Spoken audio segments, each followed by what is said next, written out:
itu gitu kan.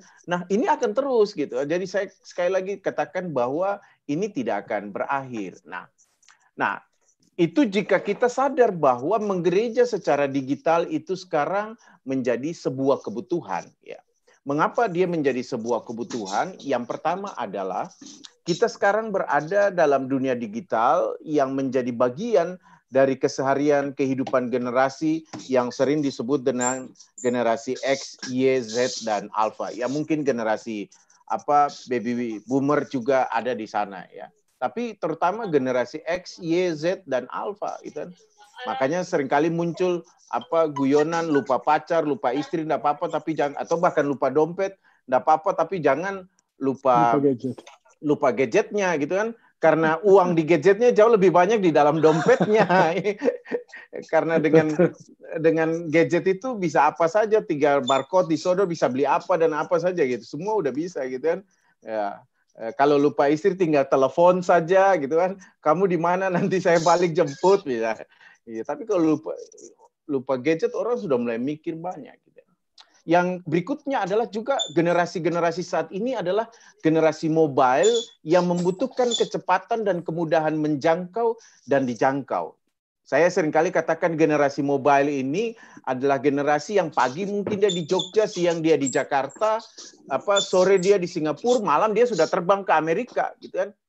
Nah, kalau kita berharap dia harus datang terus ke gereja luring yang kita sebut itu susah gitu kan. Ini orang mobile, tapi kalau gereja hadir secara digital gitu kan, dia bisa terjangkau, dia juga bisa dijangkau. Dia bisa menjangkau, dia juga bisa dijangkau. Kalau dia ada persoalan apa-apa, dia enggak perlu harus tunggu pulang lagi ke Jogja misalnya baru ke gereja. Enggak, saya tinggal masuk di laman konsultasi, saya bisa bicara dengan pendeta saya, bicara dengan majelis pendamping, saya bisa ngomong gitu. Jadi komunitas masyarakat kita ini juga sudah mengalami perkembangan ke arah virtual dan karena itu kita tidak bisa menghindari situasi seperti ini. Nah, berikutnya saya mau memperlihatkan kepada kita bahwa situasi ini membuat kita ya harus sadar bahwa ke depan kita akan ada di dalam era gereja seperti ini ya. Jadi saya bicara tentang lalu bagaimana menjadi gereja yang baru, gereja yang bisa beradaptasi itu ya. Nah, jadi supaya kita nanti punya waktu untuk bisa berdiskusi lebih jauh, saya katakan bahwa orientasi gereja itu adalah dia harus hadir untuk dunia ya. Dan karena itu dunianya apa, itu harus dirumuskan dengan jelas. Tadi saya sudah katakan dunianya juga adalah dunia virtual, jadi dia harus hadir. Nah, kadang-kadang orang berpikir begini, dunia virtual itu dunia maya, dunia yang tidak nyata. Enggak, itu harus disingkirkan dulu. Yang kita mau maksudkan dengan dunia virtual di sini adalah dunia di mana orang terhubung satu dengan yang lain melalui komunikasi virtual itu, dan di sana kita hadir untuk menguatkan mereka ya.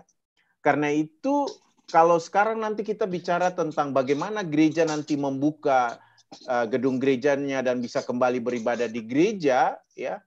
Nah, saya khawatir bahwa lalu nanti kalau kita terlalu memberikan perhatian di situ, padahal selama ini kita sudah memberikan perhatian juga pada beribadah secara virtual, beribadah secara daring, nanti kesannya bahwa pusat gereja itu semata-mata ada pada gedung gereja itu gitu kan. Seakan-akan kalau tanpa gedung gereja, gereja tidak bisa hadir.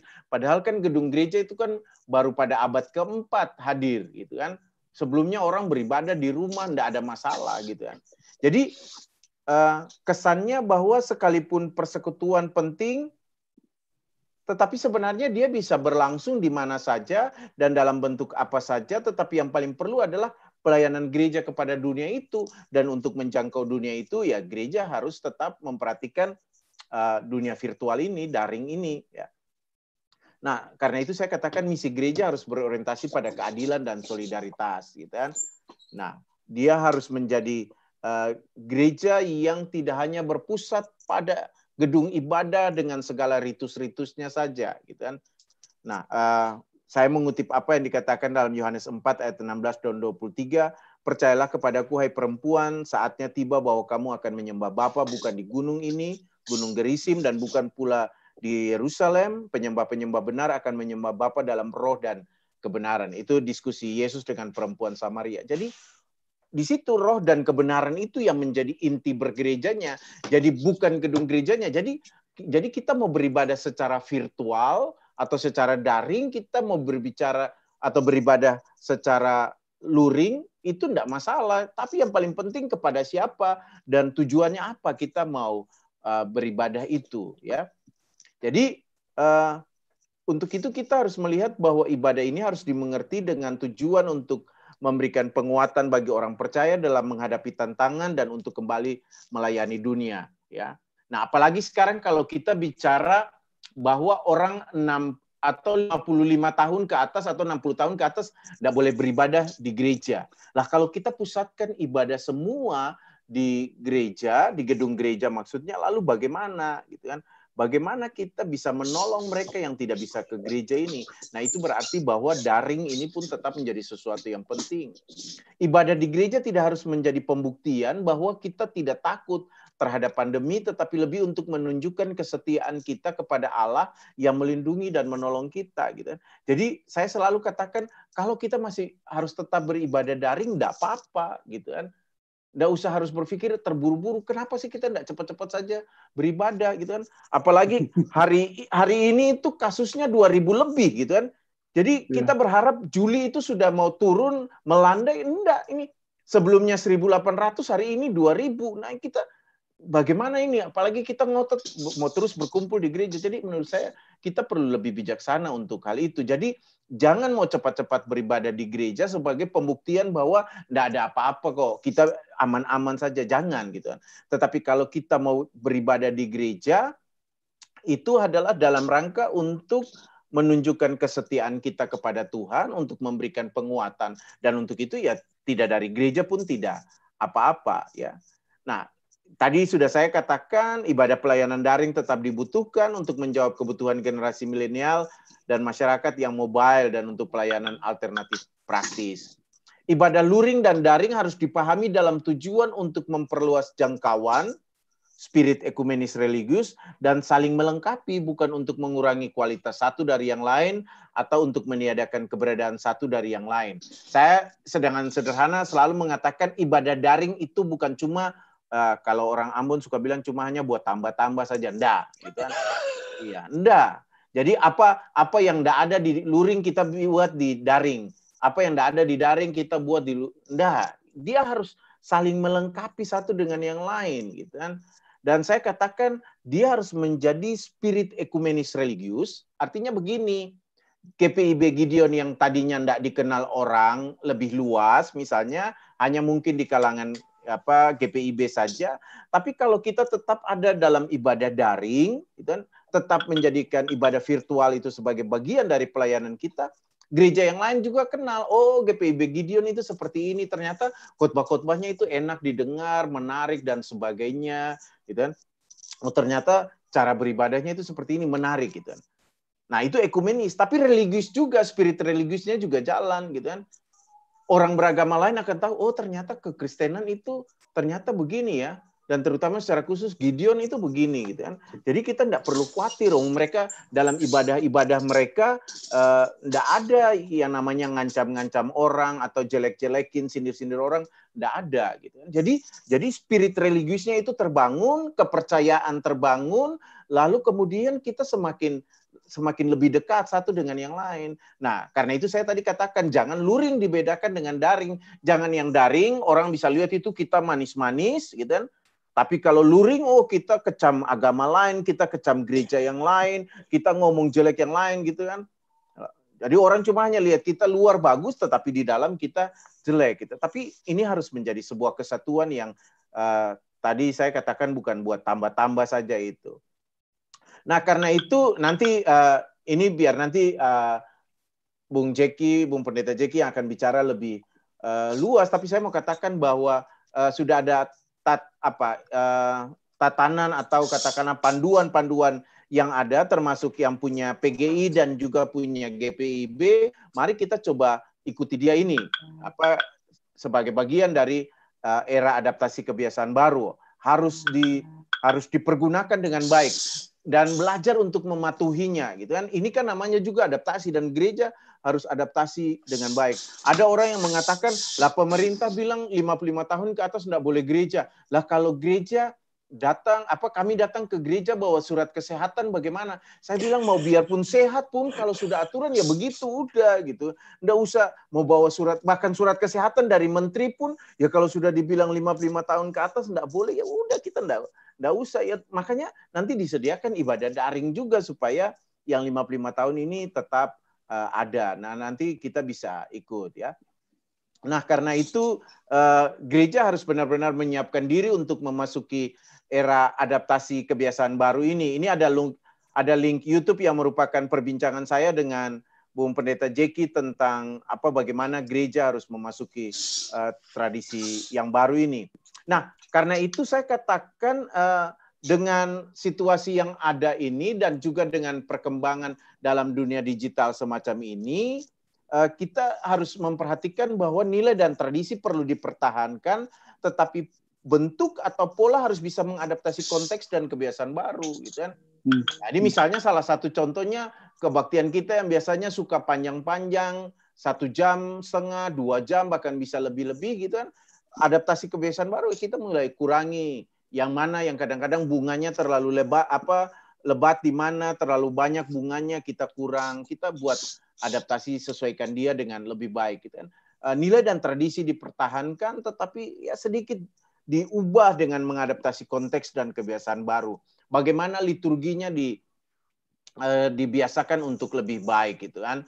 Lebih singkat, tapi tetap punya nilai, punya warna. Tidak selamanya bahwa semakin panjang liturgi itu semakin menarik ibadahnya. Justru jangan-jangan semakin panjang semakin membosankan juga gitu kan. Itu yang perlu kita perhatikan. Nah, karena itu saya katakan bahwa kita harus mulai mengadaptasi kebiasaan baru ini dari keluarga-keluarga. Kita harus mendorong keluarga untuk merasa nyaman menggunakan dunia digital ini, ibadah digital ini gitu. Jangan malah kita sebagai keluarga mendorong orang untuk segera pergi ke gereja saja gitu kan. Kita udah bosan di sini gitu. Jadi ini harus mulai disesuaikan. Nah, hal yang lain yang juga berkaitan dengan hal ini, saya katakan bahwa menggereja secara digital atau secara virtual ini juga membuat generasi muda kita, terutama anak-anak usia PA dan PT ini akan berhadapan dengan sebuah budaya baru pasca pandemi. Ya.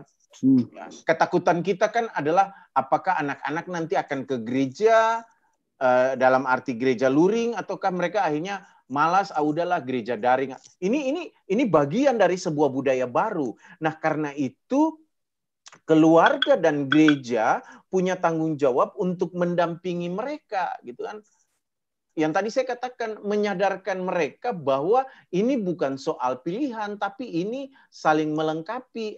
Ada yang bisa saya dapatkan di daring, ada yang bisa saya dapatkan di luring, dan karena itu kadang-kadang saya harus ke luring juga, gitu kan.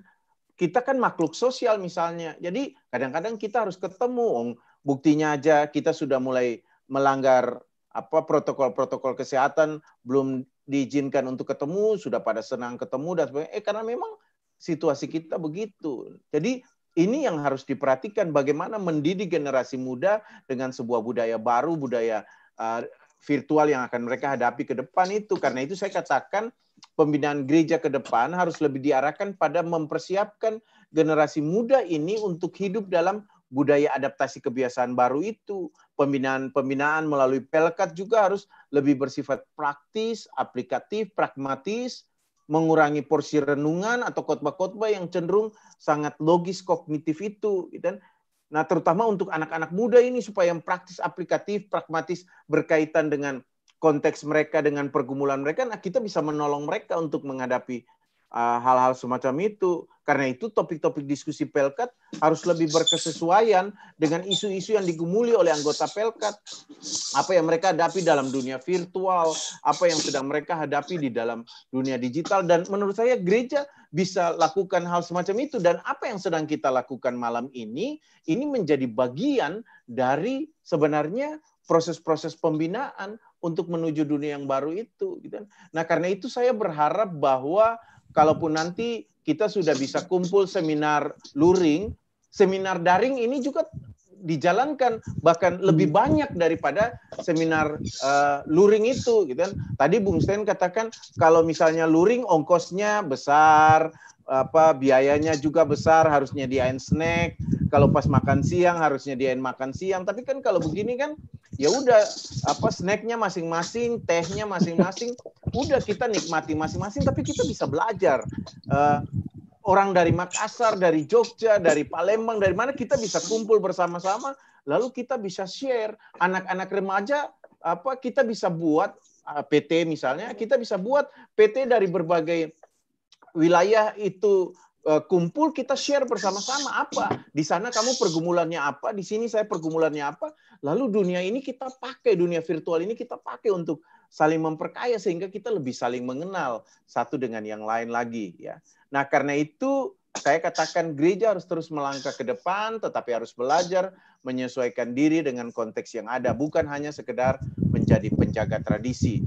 Gereja yang institusi yang hanya berperan sebagai penjaga tradisi pada suatu waktu akan tergopoh-gopoh dan mungkin tergerus merespon konteks dan waktu. Jadi jangan kantongnya lama, gitu, pola hidup bergerejanya lama, tapi anggurnya baru. Konteksnya sudah berbeda, konteksnya adalah sudah konteks new normal, tapi adaptasi kebiasaan baru. Tapi pola kita bergereja masih tetap sama, masih tetap lama. Nah, begitu yang kira-kira mau saya sampaikan dulu sebagai pembuka dari diskusi kita, nanti kita bisa berdiskusi, bercakap-cakap lebih memperdalam lagi. Begitu dulu, Bung Pascal dan juga Bung Stanley. Ya. Ya, terima kasih Bung Pendeta Jo. Aku kira sih itu satu rangkuman ataupun summary pandangan yang begitu terbuka dan bagus, dan saya kira sih ya memang ya itu yang mungkin harus jadi referensi kita semua lah. Nah, berangkat dari itu mungkin nanti ada teman-teman yang bisa langsung kalau ada yang mau pertanyaan gimana nih Stan sistemnya.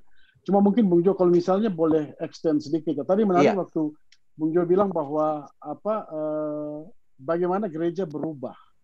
Ya kan? Kita harus berubah pola-pola kita dan sebagainya sesuai dengan perkembangan zaman, terutama dengan zaman yang bergerak lebih cepat, terutama generasi-generasi muda lah. Nah, ini aku sedikit agak masuk ke teknis langsung ya. Di saat yang lain tuh kita berhadapan bahwa ya sebagai institusi kita punya panduan-panduan ya, terutama liturgi dan sebagainya. Sehingga mungkin sedikit ini aja untuk menelisik aja. Apa sih kira-kira kiat-kiat kalau misalnya dan hal-hal bagaimana yang bisa diterima? Misalnya kalau kita melakukan modifikasi dan sebagainya untuk menyesuaikan dari kebutuhan daring itu. Karena kan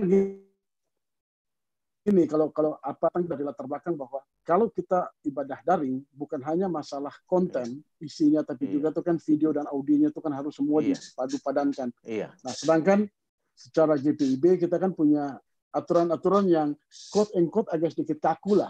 Dalam segi misalnya tata ibadah, akhirnya kita semua terjebak dengan cuma tata ibadah yang dikatakan tata ibadah bersahaja. Nah, bagaimana sih kira-kira menurut pandangan Bung Pendeta untuk kita bisa menyikapi itu? Itu aja, mungkin itu dulu lah. Iya. Oke, terima kasih Bung Pas. Saya sedikit menjelaskan. Begini loh, kalau kita membaca hasil-hasil dari persidangan sinode berkaitan dengan terutama misalnya liturgi saja ya. Saya mau katakan begini, sebenarnya kalau kita baca klausul-klausul keputusan yang ada, tidak pernah dikatakan bahwa hadirnya sebuah liturgi yang baru itu dia meniadakan liturgi-liturgi yang sebelumnya. Itu yang saya pahami kalau membaca klausul-klausul keputusan di dalam ya katakanlah hasil-hasil persidangan yang ada. Bahwa misalnya kita punya sebuah bentuk liturgi yang baru, itu tidak pernah berarti meniadakan liturgi-liturgi yang ada sebelumnya.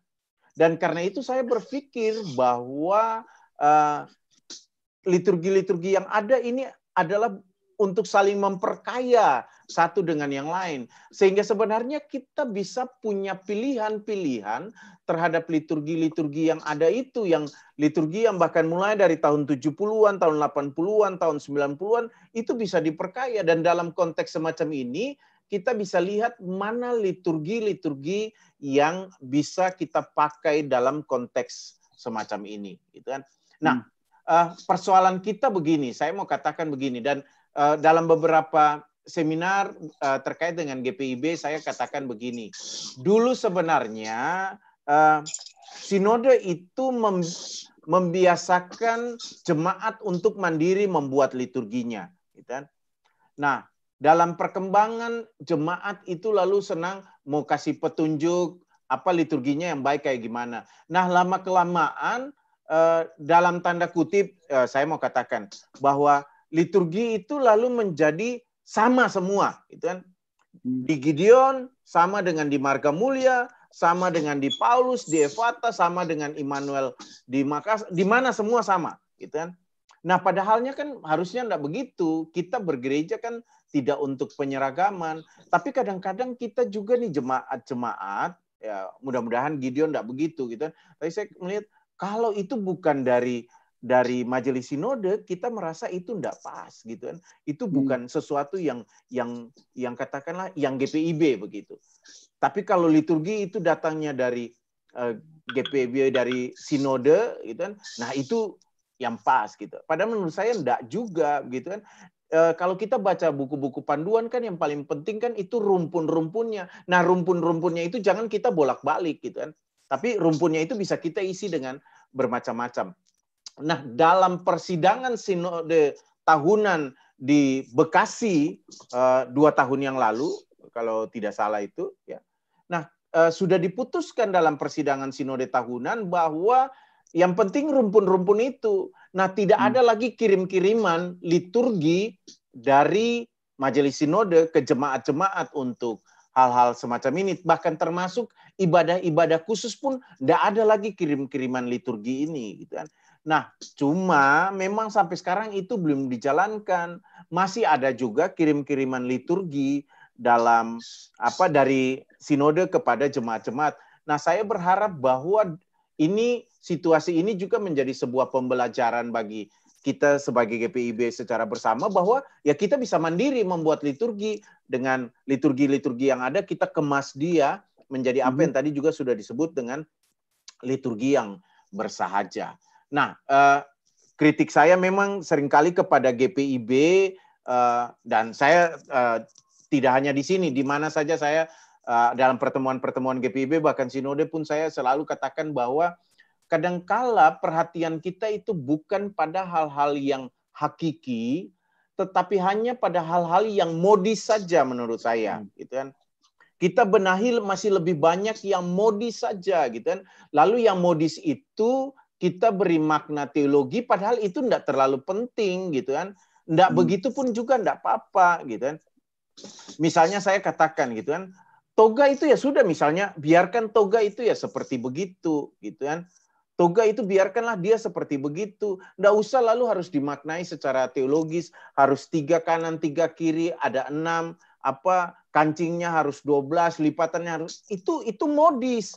Yang lalu kemudian supaya dia punya kesan teologis, kita berikan makna teologis yang macam-macam. Buat saya itu enggak hakiki di dalam ibadah, itu enggak hakiki dalam liturgis, gitu kan. Nah, kita terlalu buat itu. Wong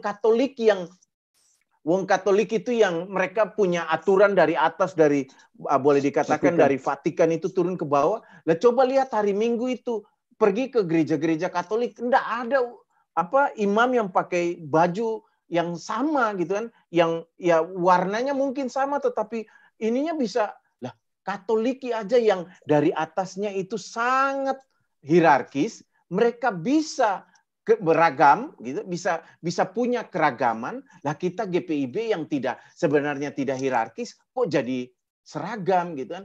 Begitu pula saya katakan begini, yang penting itu kan adalah penyerahan Alkitab, Misalnya juga penyerahan Alkitab sebagai tanda bahwa penerusan firman Tuhan itu, gitu kan, enggak terlalu penting bahwa Alkitab itu harus dibawa setinggi dada, di atas kepala, atau lebih tinggi dari kepala, mau menghadap begini, mau menghadap begini, itu enggak terlalu penting. Hakikinya itu di Alkitabnya itu dibawa dan dipasrahkan, gitu. Dan kalau sudah di tangan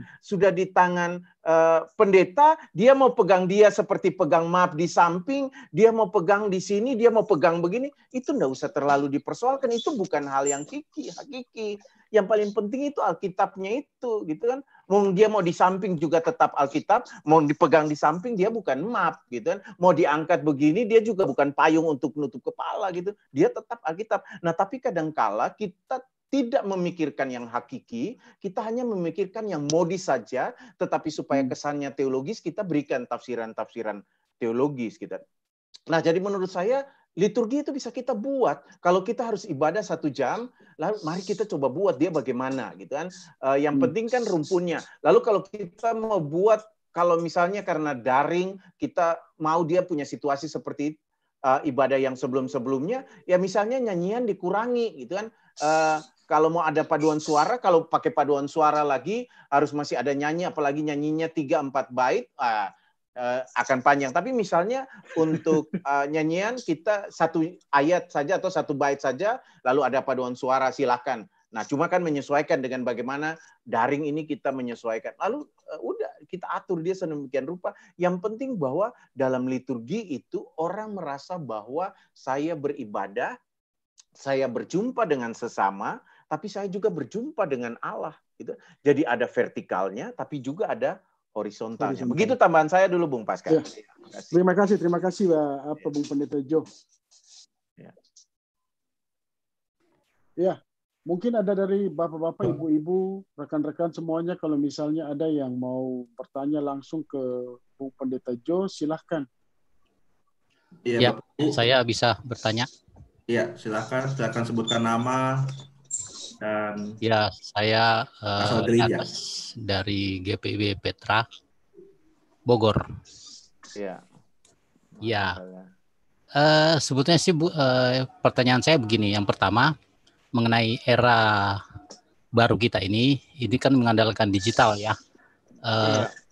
Ini memang cukup luar biasa perkembangannya, dan ini membuat model gereja kita akan berubah ke depan, itu pasti.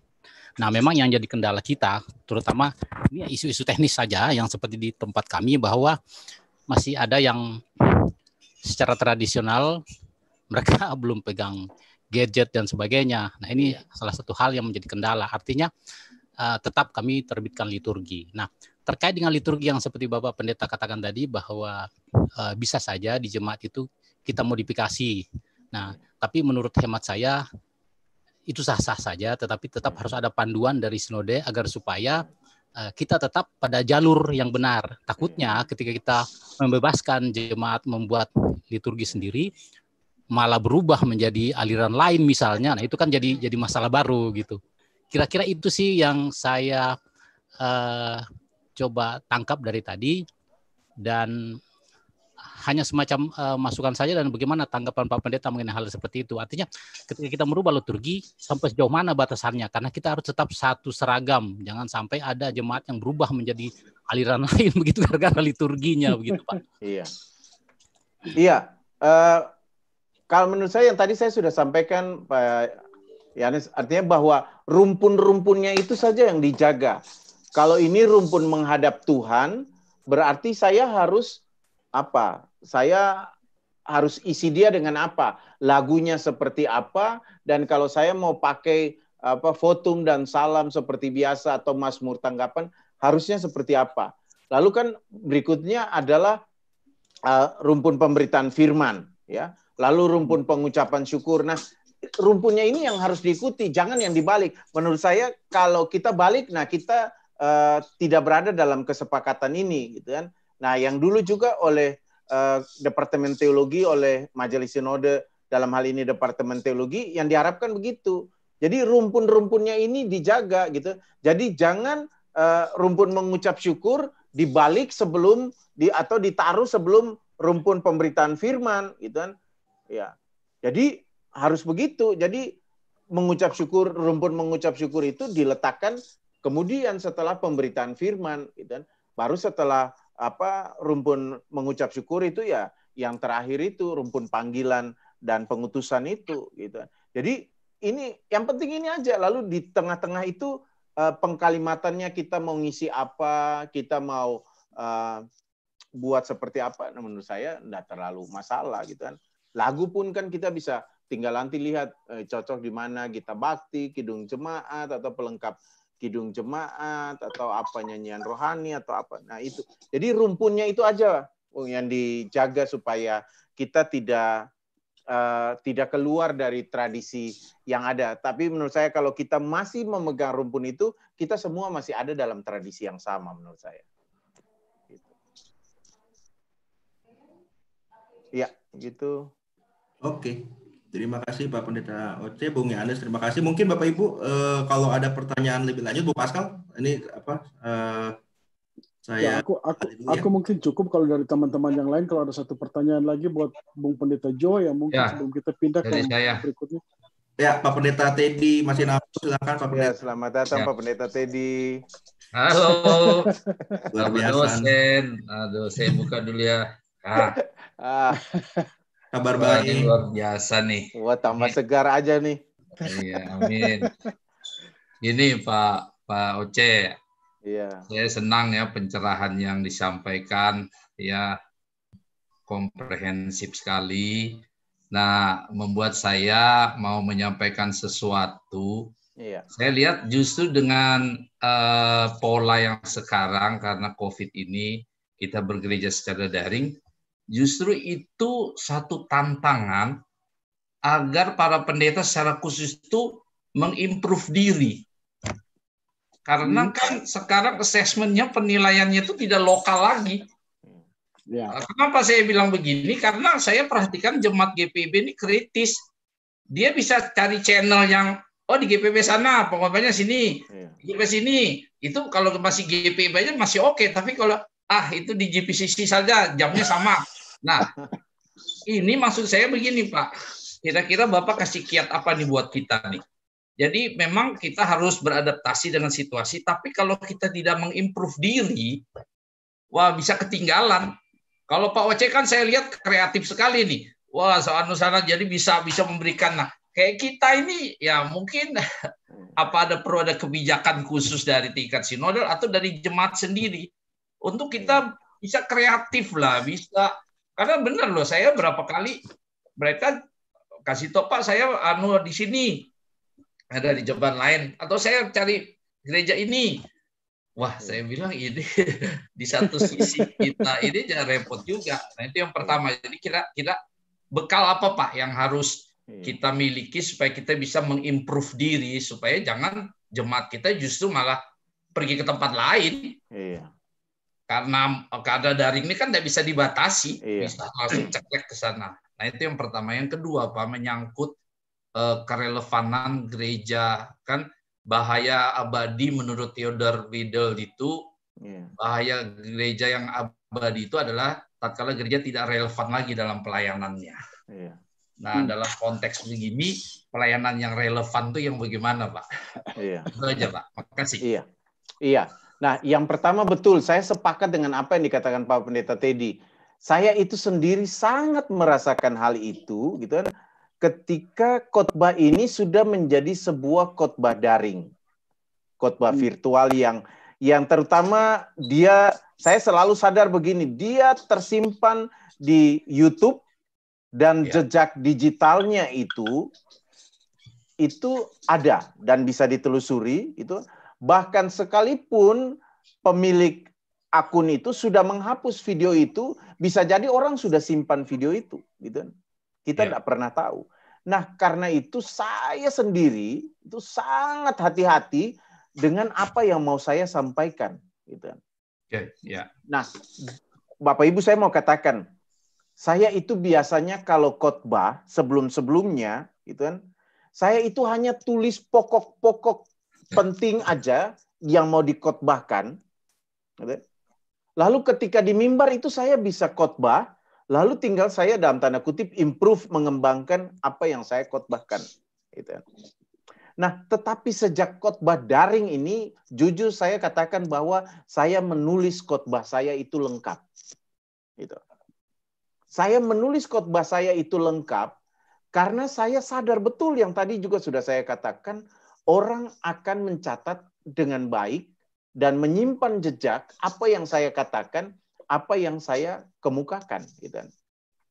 Kalau saya salah, itu udah tersimpan, tercatat. Nah, karena itu saya catat dia dengan baik, saya tulis dia dengan lengkap, dan untung saja kan sekarang khotbahnya nggak harus panjang-panjang gitu kan. Jadi ya saya bisa nulis 6 lembar A5 saja udah selesai lah, udah selesai. Jadi atau 3 lembar kuarto itu dibagi 2 kan. Jadi udah selesai udah gitu kan. Nah, tapi lalu saya tahu betul itu berarti ini saya akan katakan ini saya katakan ini saya katakan ini berikut-berikutnya begitu kan.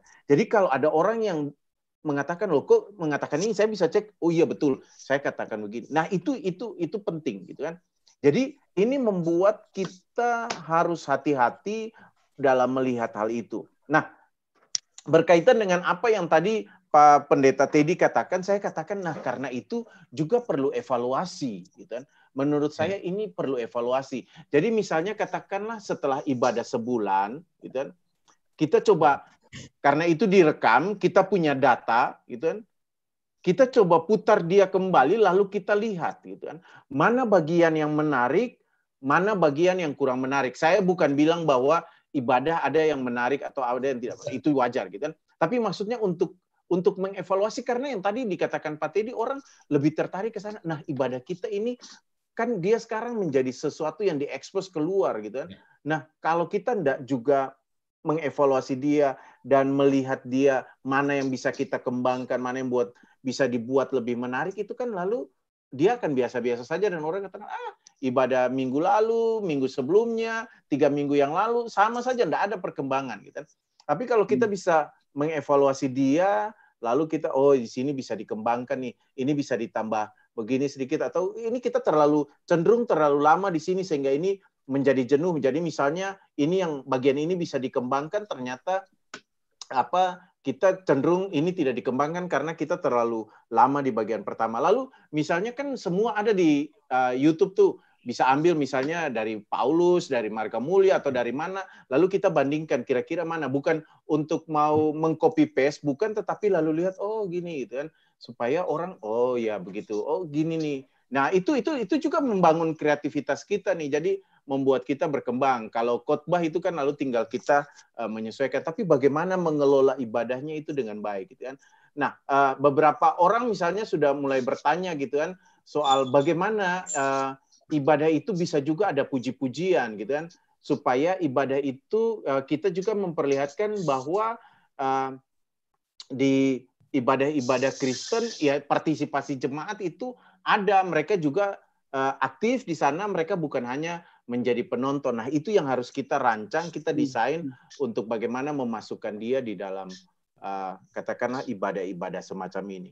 Nah, menjawab pertanyaan yang kedua dari apa yang tadi disampaikan Pak Teddy, menurut saya konteks kita adalah konteks digital yang tadi sudah saya sampaikan, yaitu berkaitan dengan bagaimana kita menjadikan dunia digital ini sebagai dunia keseharian kita juga, terutama yang tadi saya sampaikan, misalnya ke depan anak-anak kita nih, remaja-remaja, anak-anak yang mereka ke depan, bagaimana dengan budaya pergaulan digital, bagaimana dengan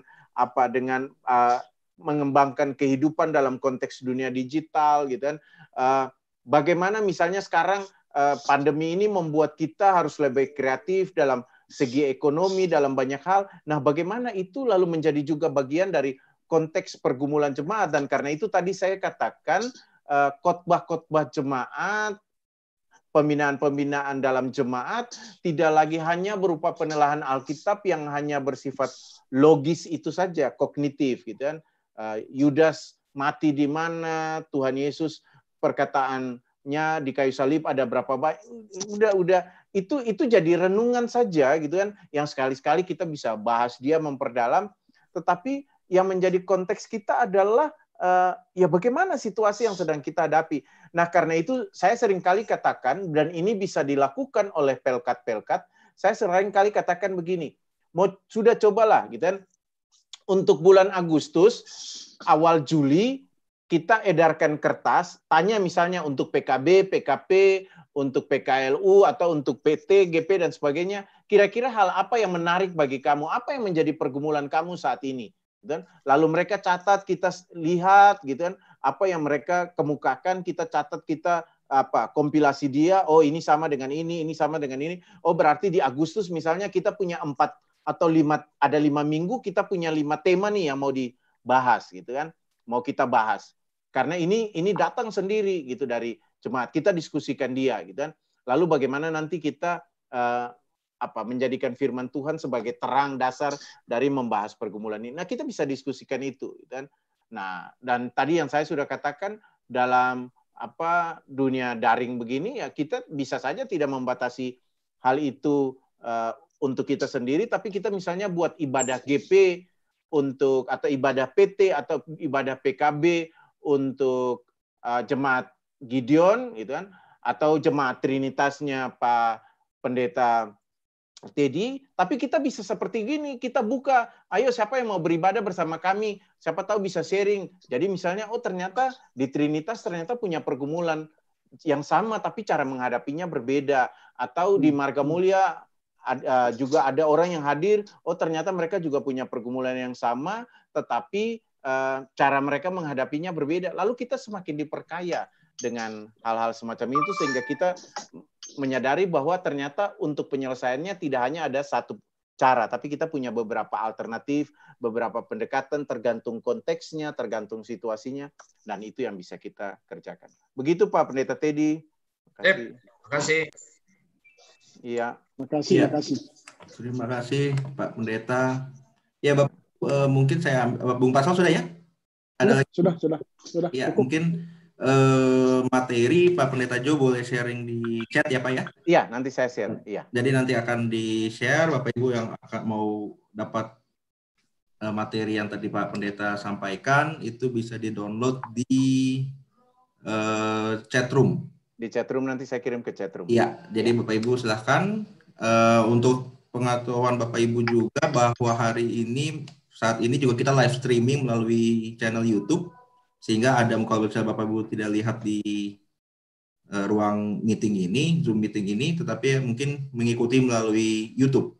Nah, Bapak Ibu, itu yang pertama, sesi pertama tadi kita sudah lewati, bahwa GPIB menggereja secara digital menurut pandangan GPIB, kan kurang lebih seperti itu. Sudah dibawakan dengan sangat lengkap sekali oleh Pak Pendeta Jo Hehandusa. Nah, kita akan mendengar, atau bukan mendengar ya, kita akan berdiskusi dengan ini sebagai perpanjangan tangan pemerintah lah. Karena beliau ini mewakili persekutuan gereja-gereja di Indonesia, gitu ya. Kita akan bertanya karena ada arahan-arahan apa saja yang ingin disampaikan mungkin, atau bagaimana pandangan-pandangan PGI ketika kita akan membuka peribadahan secara luring ya, secara tatap muka dalam waktu dekat. Karena memang pemerintah sudah mengizinkan tempat-tempat ibadah untuk dibuka kembali. Beberapa gereja mungkin sudah memilih untuk cepat-cepat membuka gitu ya, tentunya dengan menerapkan protokol-protokol kesehatan. Tetapi hari ini, malam ini kita mau berdiskusi bagaimana. Kalau ada teman-teman di UKDW itu teologi, ada satu acara mereka katakan membuka gereja, tepatkah gitu kan, pakai tanda tanya. Nah, malam hari ini juga kita akan berdiskusi bagaimana pandangan PGI dalam pembukaan atau refungsi, itulah apa tuh dia punya nama tuh, refungsionasi. Nah ya itu gedung gereja. Jadi istilahnya ya gedung gereja mau dibuka lah Bapak Ibu gitu kan. Tapi bagaimana kita mendengar pandangan PGI, kebetulan sudah hadir pada malam hari ini Pendeta JK Manuputi. Nama panjangnya sih Pendeta Jacqueline Fritz Manuputi, kurang lebih gitu ya Pak Pendeta ya? Ya. Ini salah satu mau dibilang kita susah-susah juga panggil beliau, tapi nggak susah juga, ada melalui Bung SKB, kita panggil, tapi kita juga harus tunggu waktu beliau yang kosong gitu kan. Jadi memang kita beruntung sekali pembicara-pembicara malam ini atau narasumber malam ini bisa memperkaya kita sehingga kita bisa memahami kira-kira apa yang harus kita ambil, langkah ke depan yang harus kita ambil ketika kita menghadapi pembukaan gereja. Ya, Pak Pendeta Jeki, mungkin ada materi atau mungkin kita berdiskusi saja, Pak? Saya bisa share screen. Boleh, silakan Pak Pendeta. Iya.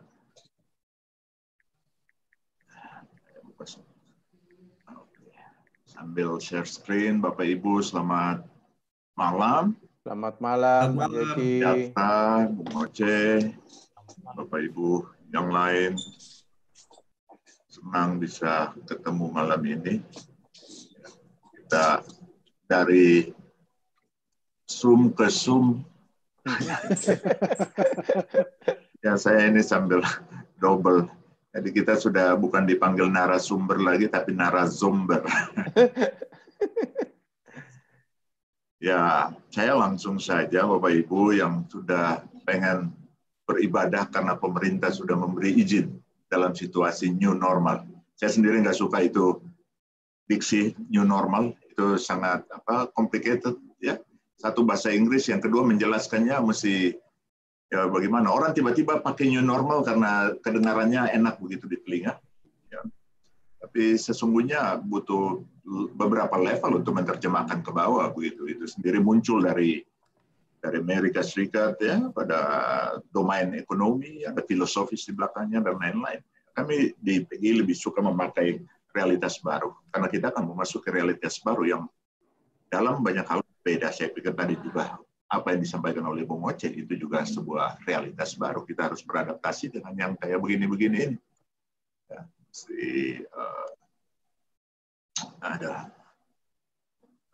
ya, saya kira ini yang harus kita siapkan. Ya, saya PGI telah menurunkan lama panduan refungsionalisasi bertahap gedung gereja atau rumah ibadah. Saya bagi share di sini. Nah, sampai saat ini kami masih tetap sama beranggapan bahwa masa ini belum pasti. Itu jauh lebih aman menyelenggarakan ibadah di rumah, persekutuan ibadah di rumah-rumah walaupun terpisah secara ragawi ya, dan seterusnya. Tentu Bapak Ibu kita ikuti dengan ini ya, bahwa kurva epidemiologi masih terus naik. Kemarin itu kan tertinggi lagi 1.800, Jakarta naik lagi dan sebagainya. Ada dua stream ya, yang dua arus yang saling tarik menarik ya, yang kesehatan dan yang sosial ekonomi. Dua-duanya kita mengalami masalah. Sosial ekonomi harus diselamatkan dengan membuka ruang, tapi orang juga harus menjaga kesehatan publik. Di tengah ketegangan dua stream itu kita bicara soal bagaimana orang beradaptasi, menjaga kesehatan sambil bekerja. Ini bukan hal yang gampang Bapak Ibu. Yang dibutuhkan ya 3 aspek yang saya selalu katakan. Yang pertama pengetahuan, sejumlah pengetahuan baru harus dimiliki. Orang harus tahu apa itu kurva epidemiologis. Orang harus tahu bagaimana rantai penularan. Orang harus tahu jenis disinfektan yang dipakai menimbulkan iritasi atau tidak, bertahan berapa lama sekali baru dipakai, berapa selangan kalau 2 kali ibadah, berapa jam disinfektan itu disemprot minimal dan sebagainya ya. Jadi ada sejumlah pengetahuan baru yang harus dimiliki dalam kaitan dengan itu. Ya. Dan yang kedua, ya, bukan cuma pengetahuan, dibutuhkan sejumlah skill, kapasitas teknis. Bagaimana mengatur orang masuk gereja dengan 40%, jaga jarak 1 meter ke depan, ke kiri, ke belakang, ke kanan, dan sebagainya. Bagaimana lakukan penyemprotan, bagaimana mikrofon diganti-ganti tutupannya dan sebagainya. Ya. Bagaimana persembahan dilakukan, dan hal-hal teknis yang lain yang harus kita adaptasi sebagai sebuah realitas yang baru di dalam kondisi saat ini, ya. Jadi jangan masuk ke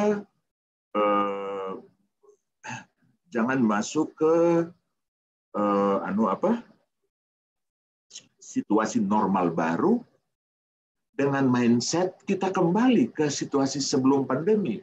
Ini yang banyak diinikan sama orang-orangnya, sebenarnya bukan cuma di gereja.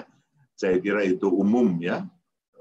Orang bikin analisa ekonomi, analisa politik selalu merefer kepada situasi sebelum pandemi. Ya. Artinya apa? Pada belakang kepala orang masih berharap kita balik ke situasi yang sebelum pandemi. Dan saya kira itu hal yang keliru karena ada banyak hal yang harus berubah. Ya, apalagi gereja untuk membuka kembali rumah ibadah. Buktinya kan ada gereja-gereja yang kembali membuka, ya, tetapi kan kena lagi, jadi klaster baru lagi. Jangankan gereja, rumah sakit, ya, juga 2 kali klaster. Rumah sakit umum daerah di Bogor itu kan kembali lagi tutup setelah waktu itu ditutup, buka lagi dan lain-lain. Jadi kita ada dalam situasi betul-betul yang membutuhkan tingkat dan daya adaptasi yang maksimal, yang bukan cuma tahu tetapi harus dilatih. Dan yang ketiga dalam kaitan dengan itu, kita butuh hikmat untuk bisa menentukan mana hari-hari yang baik, mana yang buruk. Kita butuh hikmat untuk menentukan, ya, hidup harus terus terpelihara karena gereja terpanggil untuk memelihara hidup, bukan untuk mengancam kehidupan.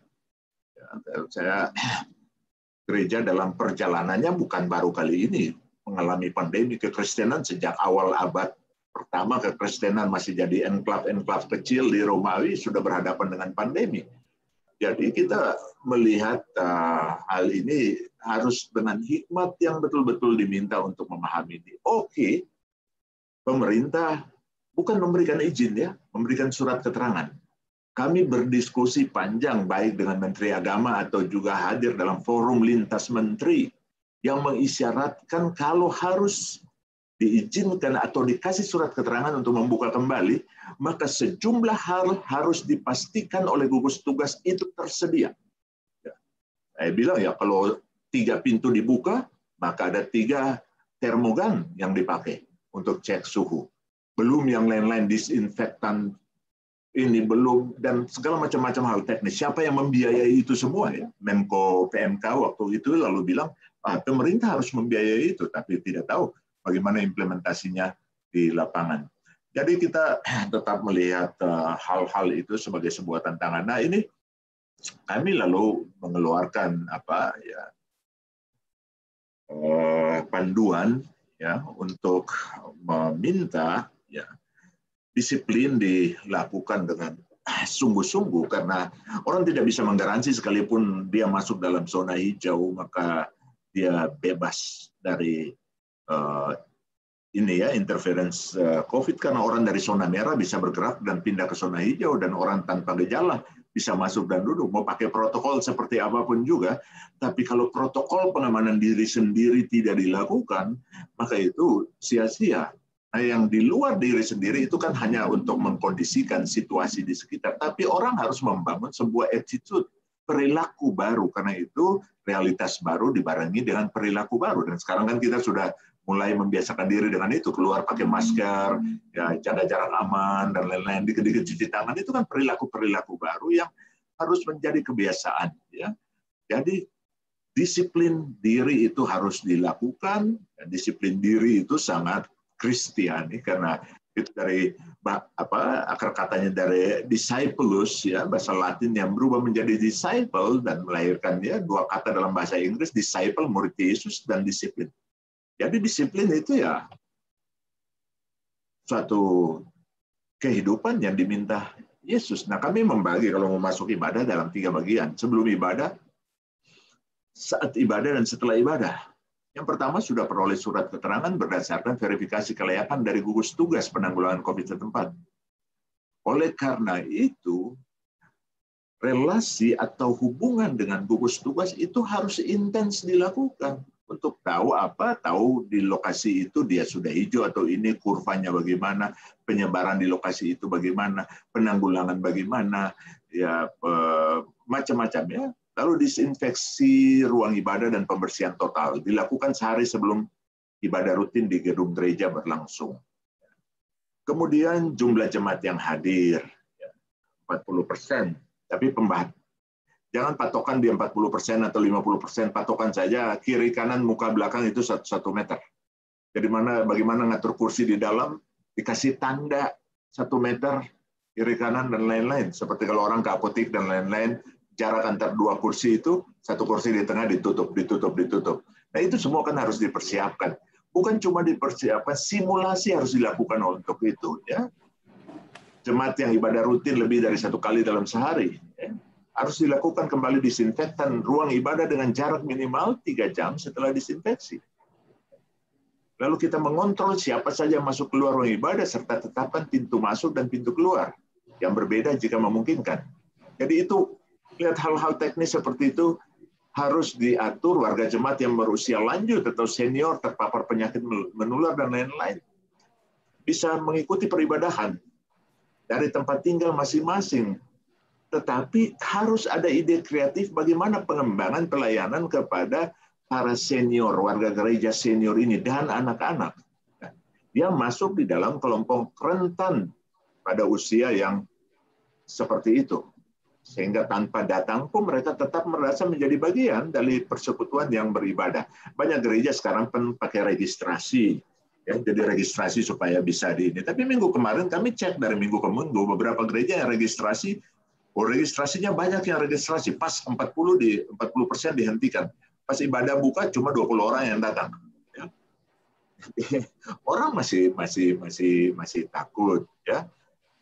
Bukan berarti kita bilang jangan karena pemerintah misalnya kasih izin untuk wilayah itu dan lain-lain.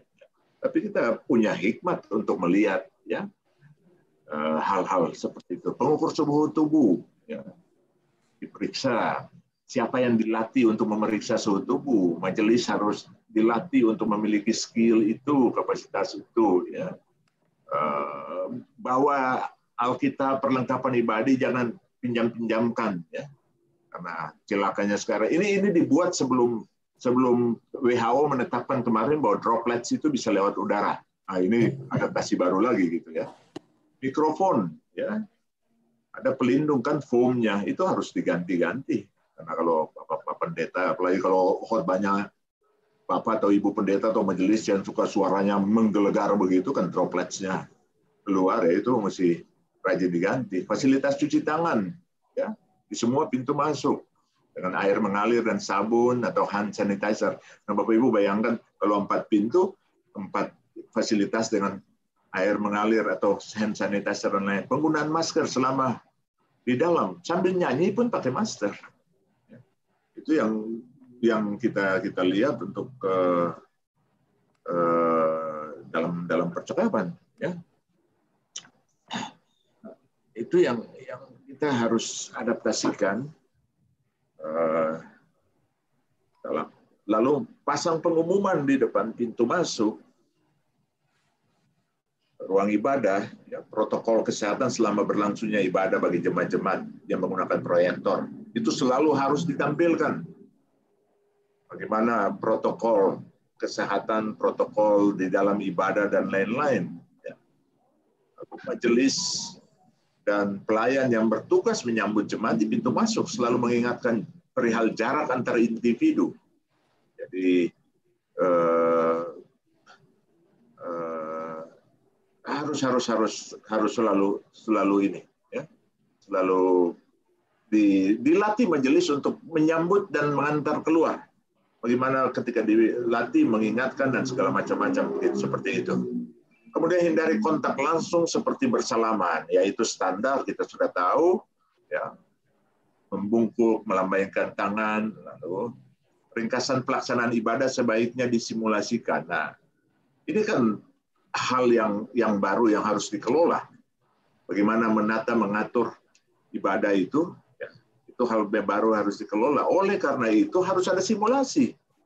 Simulasi mulai dari mempersiapkan segala sesuatu, tata ruang dan sebagainya, simulasi orang masuk, simulasi persembahan, simulasi majelis mengantar dalam, sampai dengan simulasi keluar, simulasi jarak dan lain-lain. Ya, ini butuh sejumlah effort, butuh sejumlah upaya untuk mengadaptasikan, untuk mensinergiskan jemaat secara menyeluruh dengan situasi yang baru. Nah, multimedia yang dimiliki jemaat seperti sistem proyeksi, audiovisual, bagaimana dioptimalkan ya untuk mengurangi penggunaan kertas maupun materi lainnya yang sulit untuk menularkan atau didisinfeksi. Ya.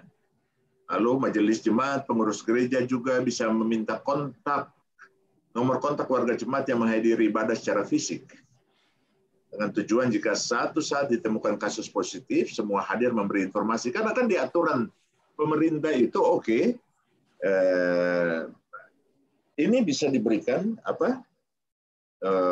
keterangan bisa diberikan, tapi kalau satu orang saja ditemukan terinfeksi, maka surat keterangan itu dicabut lagi. Jadi kembali lagi pada kesiapan majelis untuk melakukan sejumlah strategi pengamanan ibadah selama berlangsung. Itu baru di persiapan ibadahnya, sejumlah hal yang banyak itu masih dibikin. Ya. Lalu pelaksanaan ibadah. Nah, ibadah ini kita lihat ya, bagaimana hal yang pada sebelum COVID ya kita harus adaptasikan dalam situasi seperti ini. Jadi kalau sebelum COVID ibadahnya sampai 22 jam dan lain-lain, ya sekarang sudah harus bisa menyelaraskan, ya tidak perlu panjang-panjang. Nah, orang bilang wah ini kan rumpun ibadahnya bla bla bla bla. Ada komisi teologi, ada komisi liturgi dan lain-lain. Itu semua harus dilibatkan untuk membicarakan bagaimana mengelola ini sehingga dia tidak kehilangan makna urut-urutan liturginya dan keutuhan liturginya, tetapi dia tidak menjadi sangat panjang ya. Karena kita menjaga apalagi di dalam ruang gereja yang hanya memanfaatkan AC atau yang dibangun dengan sistem AC. Dan kita semua informasi terbuka saat ini untuk melihat dalam ruang yang ber-AC, jumlah orang banyak dalam waktu yang agak panjang itu tidak gampang ya. Majelis jemaat yang hadir harus disiplin memakai masker selama ibadah berlangsung, termasuk tetap memakai masker saat bernyanyi. Nah, bagaimana bernyanyi dengan memakai masker? Itu juga tidak gampang. Ya. Karena itu kita bilang waktu ini sudah jangan sampai 2-3 ayat. Ya. Itu pun dilatih.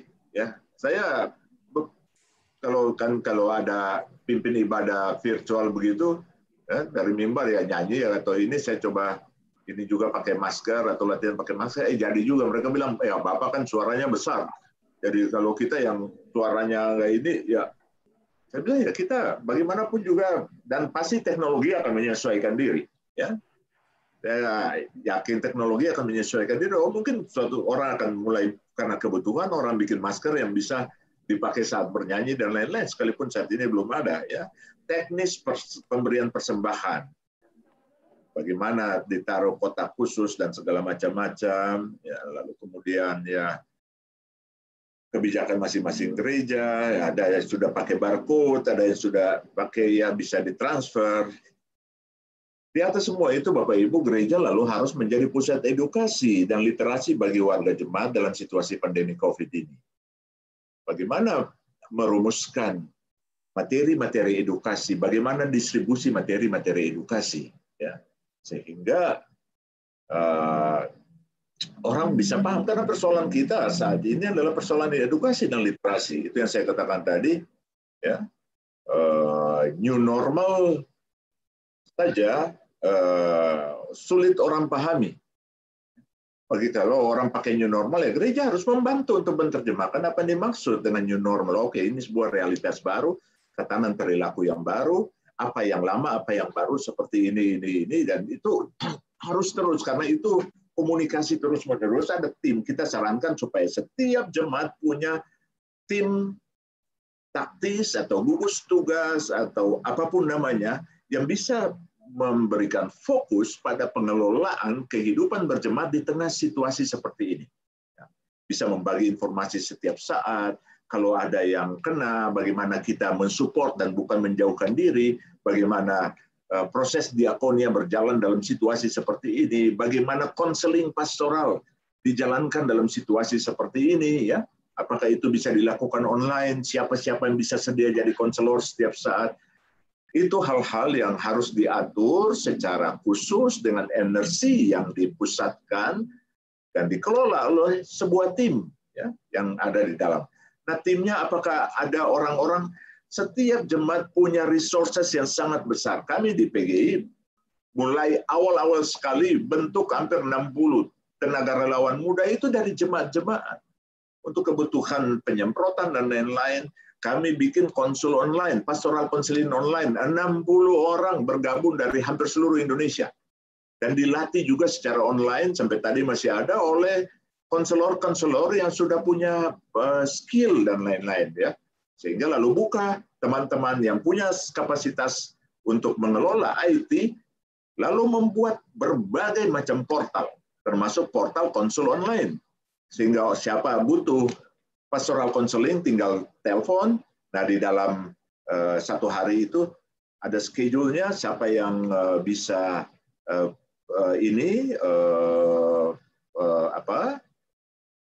siapa yang bisa bekerja pada jam ini, pada 3 jam berikut siapa bertugas. Jadi itu diatur semua. Ya, sekarang kan sudah mulai bisnis online dan platformnya semakin besar untuk membuat satu platform kolaborasi. Jadi ada apa yang dikatakan oleh Bung Oce tadi di dalam presentasinya, kita harus mengambil betul-betul benefit dari sebuah perubahan ini, ya, dan jangan melihat bahwa ini hanya sebuah transisi yang setelah itu kita kembali lagi pada situasi sebelumnya. Ya.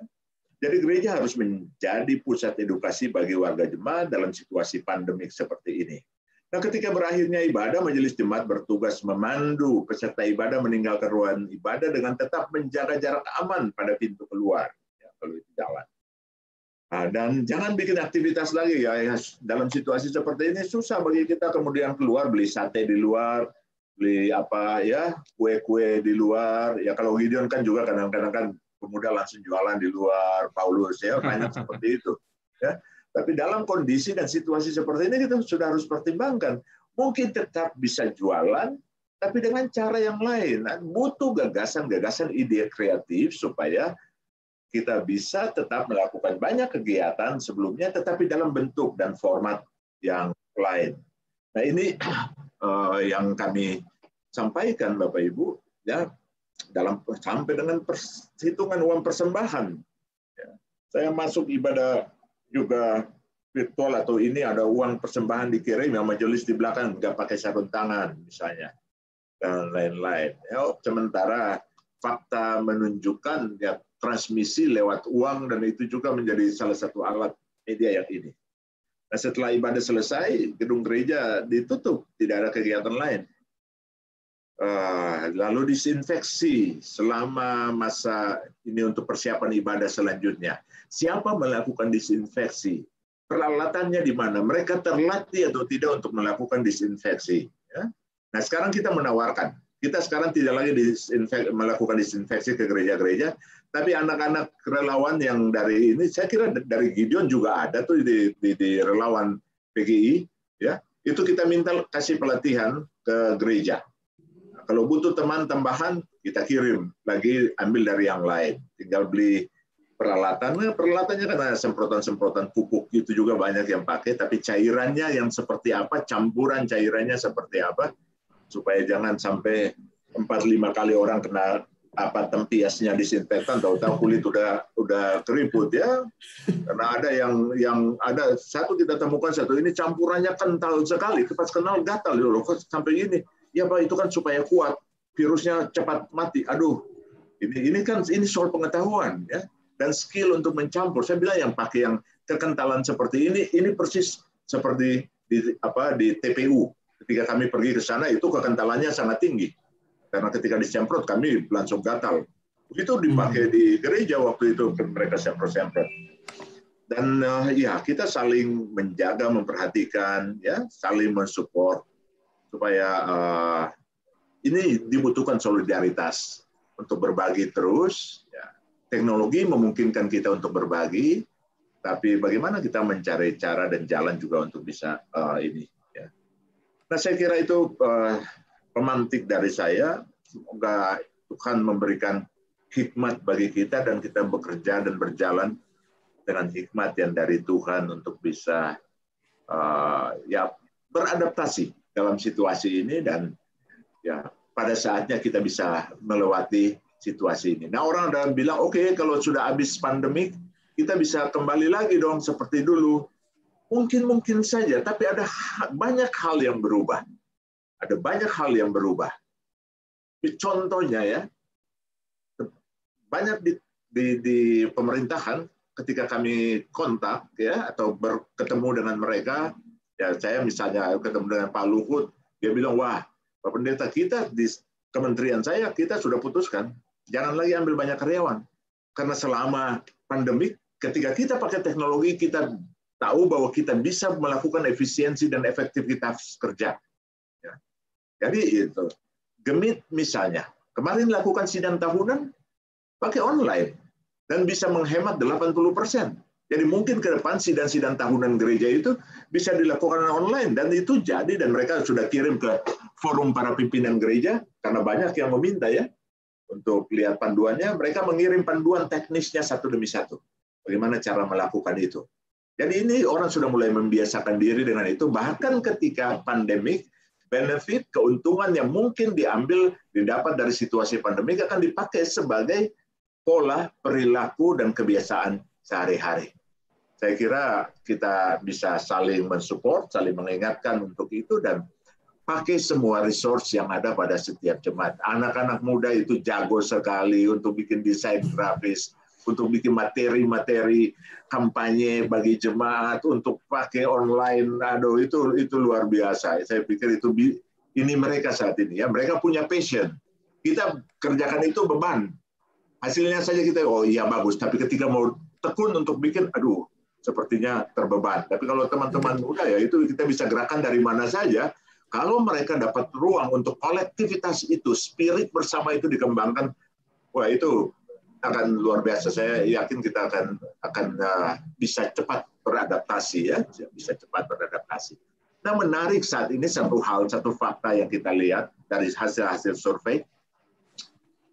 Ibadah-ibadah online itu ya semakin hari semakin turun peminatnya. Turun. Saya bicara dengan GPCC yang begitu besar dan sangat lama mengelola itu, turun juga. Terjadi inflasi khotbah yang luar biasa. Orang dari rumah tinggal memilih saja, saya mau pindah ke sini, saya mau pindah ke sini, itu bisa dilakukan. Orang dari rumah dia mau sambil lihat di TV, di HP dibuka sama-sama dan lain-lain.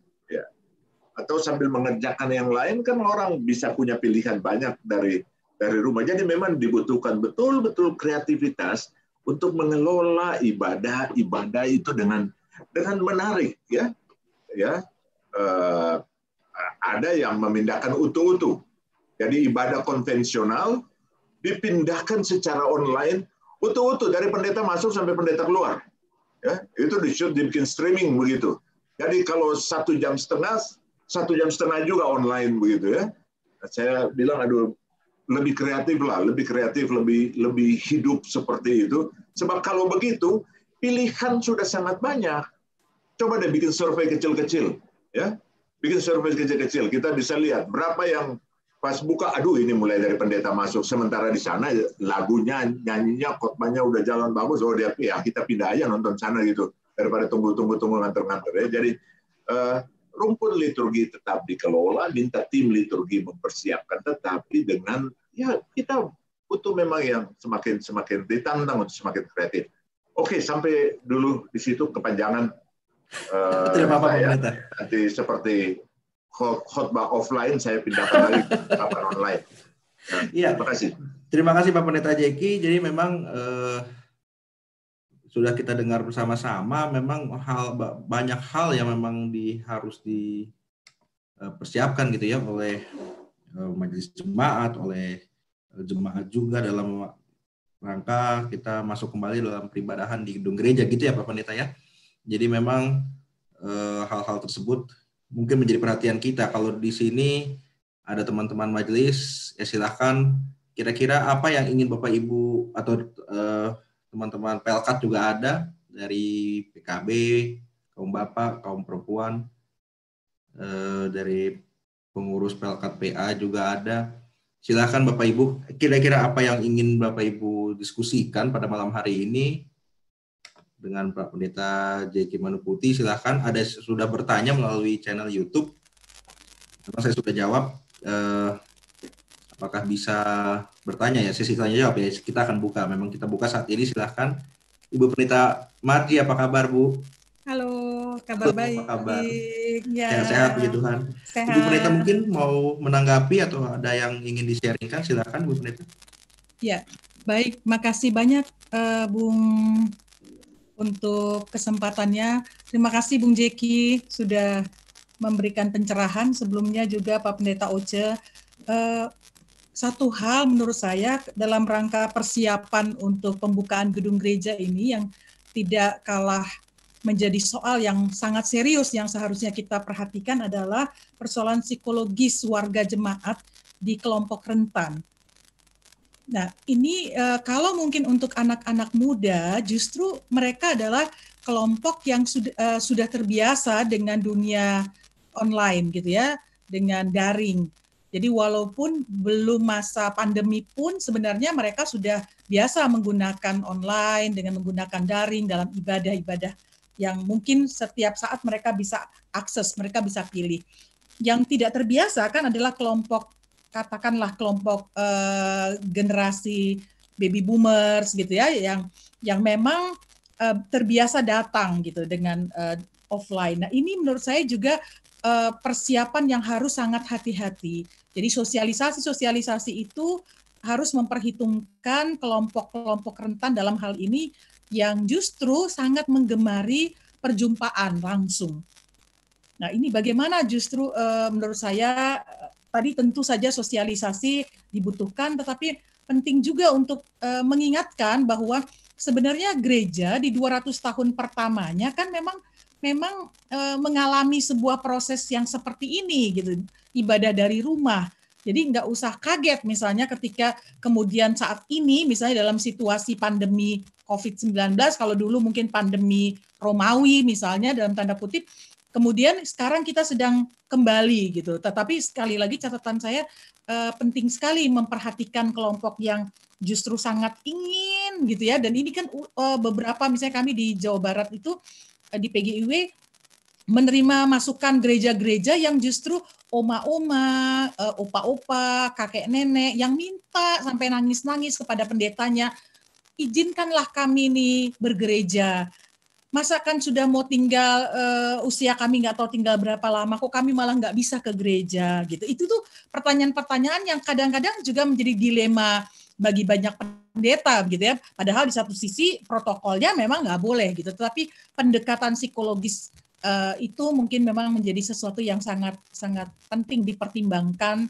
Karena itu mungkin adakah Bung Jeki tips yang bisa disampaikan juga kepada kami semua para pendeta maupun presbiter yang ada. Gitu. Terima kasih. Terima kasih Ibu Pendeta Marji ya. Saya juga membayangkan ibu saya juga kan sudah tua. Memang dia sekarang stroke ya, tapi kalau kuat kan pasti kerinduan orang tua itu kan, aduh kita injak pintu gereja sebelum kita itu culture ya. Dan itu yang saya bilang kita memang betul-betul harus mempersiapkan itu ya. Artinya begini, kan transmisi ini kan dijaga bahwa mereka sangat mudah. OTD itu misalnya pada orang-orang yang sangat kuat ya, itu kalau tersentuh atau ini ya orang-orang muda jalan banyak dengan OTD, itu kan yang paling membahayakan kan itu, tanpa gejala tapi menjangkitkan carrier ya. Dan kalau kena ke orang tua cepat sekali tahannya. Mungkin saja bisa dipikirkan cara yang kreatif, misalnya ibadah untuk orang tua di gereja.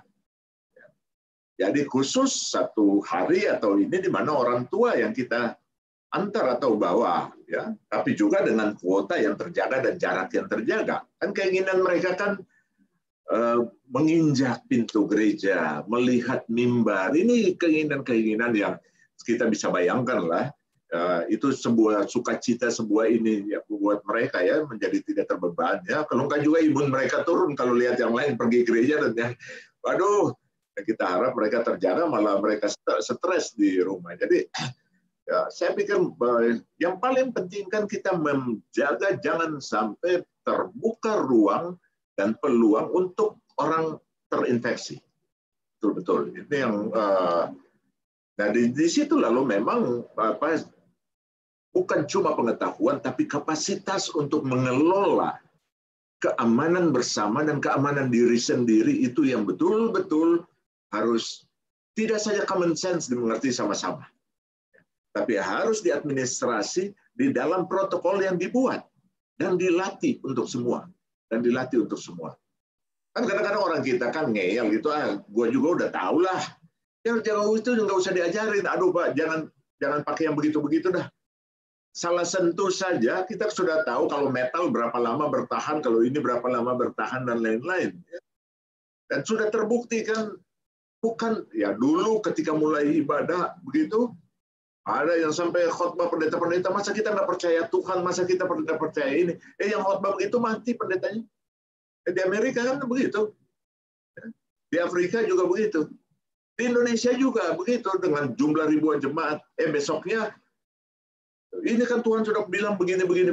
Ayatnya begini. Besoknya, lain lagi khotbahnya. Ya kita harus beribadah dari rumah. Kita harus mendengar pemerintah karena pemerintah adalah wakil Allah. Ayat lagi. Ya, jadi ini pendeta-pendeta ayatia atau pelayan-pelayan ayatia. Ya, pokoknya kutip ayat aja sesuai dengan perubahan-perubahan ya, adaptasi. Kita butuh hikmat dari Tuhan untuk betul-betul mengelola ini, dan karena itu percakapan harus dilakukan terus-menerus. Kesempatan untuk kita share terus-menerus, berbagi terus-menerus, dan melihat dari pengalaman-pengalaman yang ada. Edukasi, literasi, dengan bahasa yang sederhana, yang tidak saja orang mengerti sampai di kepala, tapi juga orang rasa di dada. Karena orang bisa berubah, melakukan perubahan ketika dia paham dan dia rasa. Ya. Tapi kalau bilang, wah ini kan situasi new normal, Opa. Oma, ini situasi new normal. Ya Tuhan, dia bilang ini apalagi ini new normal begitu ya. Itu yang jadi itu pun harus diterjemahkan pada level naratif. Kata-kata yang dipakai sehingga orang bisa paham dan ikuti begitu. Saya kira itu Bu Mardi, dari kita sangat banyak gagasan dan ide kreatif, tapi ada standar yang kita buat untuk menerjemahkan itu. Terima kasih. Terima kasih Bung Jeki. Terima kasih Bung Stanley. Terima kasih Pak Pendeta, Bu Pendeta Mardi juga. Memang hal itu yang kemarin Pak Pendeta Risto juga katakan gitu ya. Hal efek psikologis itu yang harus betul-betul kita perhatikan gitu, karena kemarin kalau misalkan Bapak Ibu sudah pernah melayani di Gideon, ada pohon beringin di parkiran mobil gitu ya, ada salah satu opa, sudahlah saya tidak usah masuk gereja, nggak apa-apa kalau mereka saya nggak boleh kasih masuk, saya tunggu di pohon beringin aja. Itu kan luar biasa, kasihan gitu kan. Jadi saking kerinduannya beliau untuk menginjakan kaki, tetapi ya bagaimana gitu lah yang mungkin malam hari ini sebetulnya perlu kita sama-sama ingatkan gitu kan, khususnya kepada warga jemaat gitu ya, ketika nanti kita akan masuk di dalam pembukaan gedung gereja. Jadi mungkin ada lagi Bapak Ibu, silahkan kalau yang ingin berdiskusi, kita masih punya waktu sampai 20.15 karena kita mulai 19.30 tadi. Kalau ada Bapak Ibu yang melalui channel YouTube juga bisa langsung diketik sehingga saya bisa lihat pertanyaannya. Pak Yan Kastanya mungkin dari Magamulia Yogyakarta mungkin bisa atau mau sharing, silakan Pak, karena Bapak sudah jalankan atau cukup berhasil dalam live streaming, saya bisa lihat gitu ya di dalam, karena saya kalau setiap hari Minggu saya sebagai komisi teologi Bapak itu tuh saya bangun dari pagi jam 5, saya buka dulu yang Gideon nih awal sampai akhir, benar nggak? Setelah itu saya pindah ke semua gereja yang ada. GPIB Paulus, GPIB Pancaran Kasih jam 8. Setelah itu Paulus jam 10, Marga Mulia saya lihat nanti yang sore, Paulus yang sore, margin juga saya lihat, oh ya ternyata hal-hal seperti itu yang mungkin bisa kita contohkan maupun yang kita bisa kembangkan dalam pelayanan ke depan gitu ya. Karena memang yang seperti tadi Pak Pendeta Joko katakan juga, memang tidak semua, atau Pak Pendeta JK katakan tidak semua gitu yang bisa hadir. Kalau tadi ide Pak Pendeta JK untuk kita akomodir para lansia, lanjut usia di dalam peribadahan suatu ibadah khusus, ya itu kita harus lihat juga. Karena Pak Pendeta JK terus terang, GPIB Gideon, kita berada di dalam posisi wilayah pelayanan itu. Kalau Bapak Ibu yang tinggal di daerah Depok, kita bisa lihat di website pemerintah, itu kita berada di dalam posisi zona merah, khususnya Kelurahan Pasir Gunung Selatan. Iya, kalau itu berarti surat keterangan belum akan dikasih. Nah itu dia tuh Pak, itu saya juga bingung juga, mungkin pemerintah Pemkotnya ya dia lihat-lihat karena kita di area Pak Pendeta JK sudah pernah ke Gideon gitu ya. Mungkin di area Brimo memang sudah mengizinkan, tapi memang ketat sekali Bapak Ibu. Kawat duri tadi tidak mungkin tidak akan diangkat. Kita akan betul-betul melewati suatu proses screening. Tetapi kan yang tadi Pak Pendeta JK katakan, OTG ini berkeliaran di mana-mana gitu kan. Dan itu kita nggak bisa lihat gitu. Kita nggak bisa lihat bagaimana dia sakit, dan memang ada beberapa juga, memang tantangannya banyak gitu. Saya kemarin bicara juga dengan beberapa diakan penatua, justru mereka, saya beta di rumah aja lah, nggak usah tugas. Kita bingung juga, dia tuh ya tugas ada nggak nih begitu dibuka juga gitu kan, karena mereka juga pikir ya sudah kita via online. Ada yang sudah memahami, tetapi ada juga yang memang masih merindukan secara luring gitu ya, supaya datang ke gereja, supaya hadir bersama-sama dengan persekutuan. Tapi kemarin Pak Pendeta Risto katakan jangan sampai mereka cuma memang kangen hadir, cipika-cipiki, ngobrol, lalu kita nongkrong di kantin gitu kan, kantin gereja atau di halaman gereja, itu memang ada sukacita sendiri, tapi ya memang itulah yang harus kita pahami bersama-sama. Di sini ada beberapa presbiter. Silakan Bapak Ibu yang lain kalau misalkan ada yang ingin di-sharingkan atau ditanyakan, silakan terbuka Pak. Di sini kita ada Dr. Raymond Runtu, Bapak Ibu, beliau dari Surabaya. Pak Dokter, apa kabar Pak? Selamat malam Pak. Belum dibuka mic-nya. Nah itu Surabaya juga bukan zona hitam, bukan zona merah lagi, beliau sudah zona hitam ya Pak Raymond. Semoga sehat-sehat semua yang ada di Surabaya. Silakan Bapak Ibu yang ingin berpartisipasi, mau bertanya gitu, atau mau bertanya pada PHMJ pelaksana harian, kapan buka ya silakan aja, tanya aja gitu kan. Silakan Bapak Ibu. Ya kalau nggak ada yang tanya sih aku kasih update aja lah. Oh ya silakan Bung Pascal. Artinya begini, tadi yang dari tadi kita dengar Bapak Ibu ya, bahwa memang masih banyak pertimbangan-pertimbangan yang harus tetap kita lakukan. Memang ada beberapa rencana yang kita siapkan, bahwa nanti pada saatnya itu kita akan coba membuka, kemudian dengan beberapa rencana peribadahan yang sudah kita lakukan. Tapi terus kemudian kembali semua harus menyadari bahwa kapan kita buka itu tuh benar-benar setelah kondisi aman, baik dari segi lingkungan maupun juga terpenting bahwa sebagai sistem kita tuh sudah siap, baik dari segi protokolnya ataupun juga dalam kelengkapan infrastruktur ya Bung. Infrastruktur yang harus kita sediakan, sehingga ya mungkin semua harus berbesar hati untuk tetap memantau keadaan yang sebenarnya, karena tadi pagi saya cek Peduli Lindungi itu aplikasi yang dipunyai pemerintah. Gedung gereja kita tuh masih dikepung oleh zona merah semua. Ya. Sehingga itu pun juga jadi salah satu yang sekitar. Ya, salah satu hal yang memang harus jadi patokan bersama. Nah, kemudian yang tadi seperti yang dibilang oleh Pak Pendeta Jeki maupun Pak Pendeta Oce, bahwa banyak hal terutama masalah sosialisasi, terus kemudian edukasi, ya memang harus kita siapkan secara bersama-sama. Sehingga nanti pada saatnya kita bisa menghindar ataupun mengurangi, istilah saya itu lebih kepada sentimen sentimental lah. Artinya bukan kita berbicara dalam tatanan knowledge maupun fakta yang ada, tapi lebih kepada pendekatan hati. Nah ini kan yang harus bisa kita sama-sama buat mempersiapkan itu semua, sehingga jangan sampai nanti terus kemudian kita terjebak antara membuka gereja, tapi terus kemudian kita mengorbankan misalnya kesehatan pribadi dan lingkungan.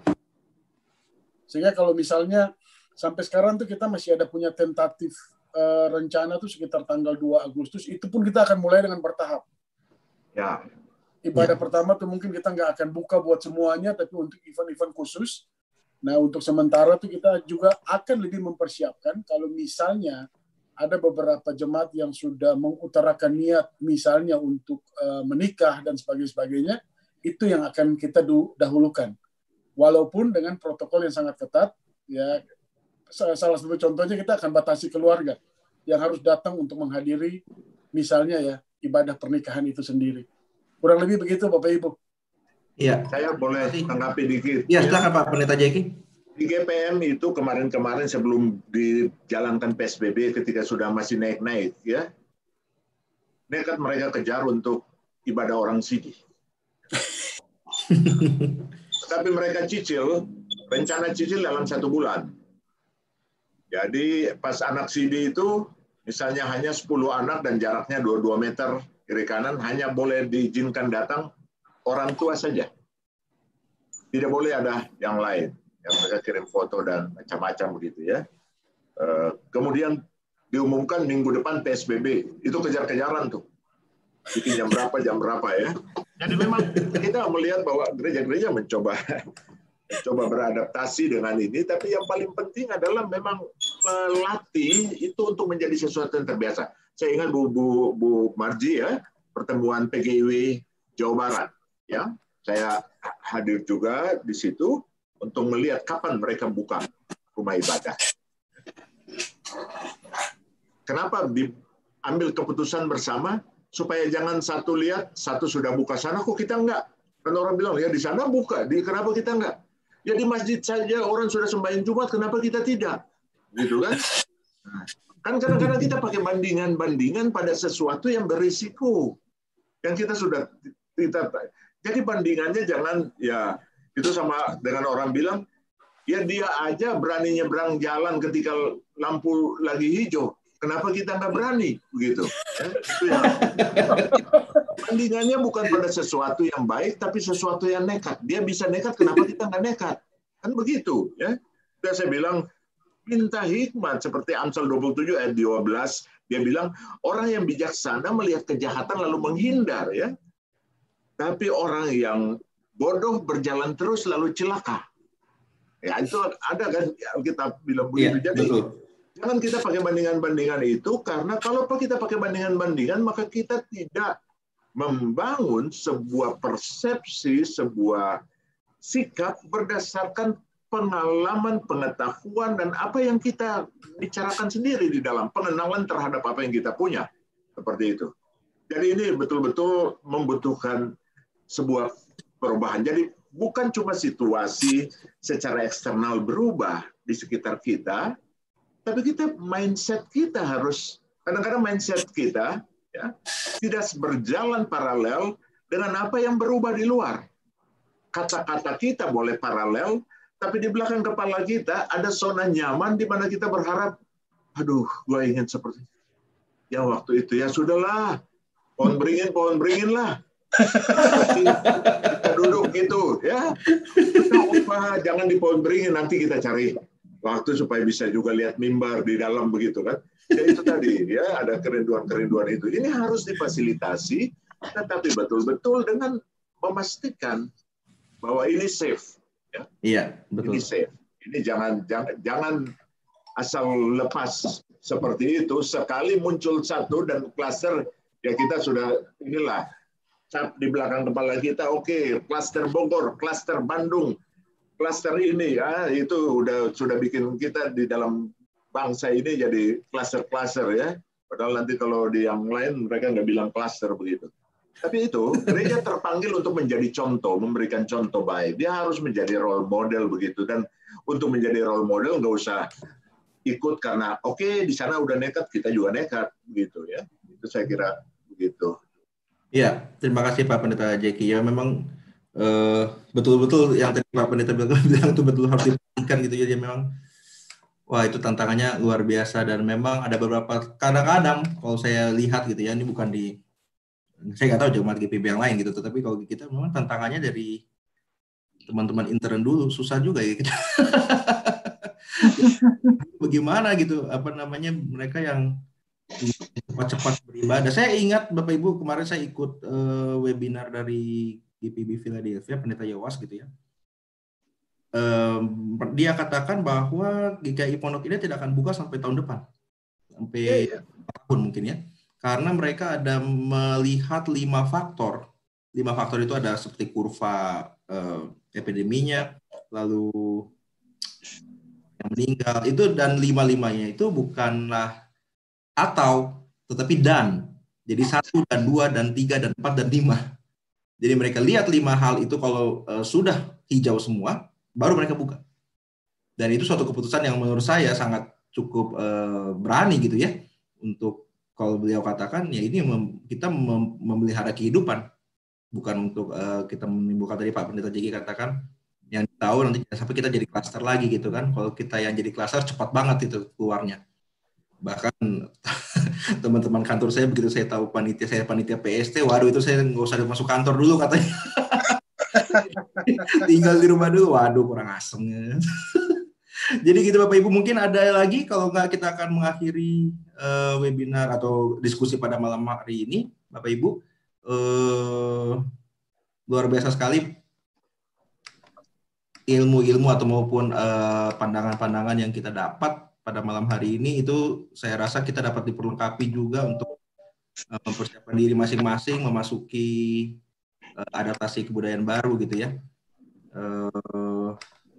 Susah juga tadi Bung Pascal share di grup New Normal di UV Violet gitu. UV Violet tuh kita Bung Pascal tunggu dulu, kita cari donatur dulu lah. Karena UV Violet mematikan virus berapa dia punya harga gitu ya. Ya Pak Yannes, minta Pak Pendeta Jeki bolehkah share materi presentasi terakhir Pak? Iya.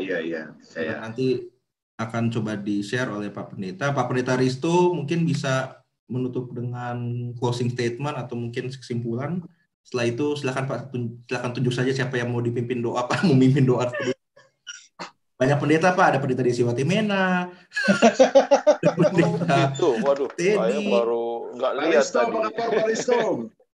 Hei, aman-aman. Pendeta Marji juga ada di sini. Maksudnya kita share di websitenya GPIB ya Bapak Ibu ya, supaya lebih rame diskusinya juga kita. Bapak Ibu kan pikir mau nggak enak nggak masuk gereja. Bapak Ibu pikir kami para pendeta enak tuh khotbah dari mimbar streaming yang bangku-bangku kosong di bawah gitu, seakan-akan jemaat ada. Itu kan nggak gampang juga. Nggak gampang membayangkan ada orang di depan yang kosong itu. Iya. Saya khotbah di gerejanya Pendeta Marji, cuma lihat Pendeta Marji sendiri-sendiri di bawah sama orang audio begitu. Aduh, itu bagaimana?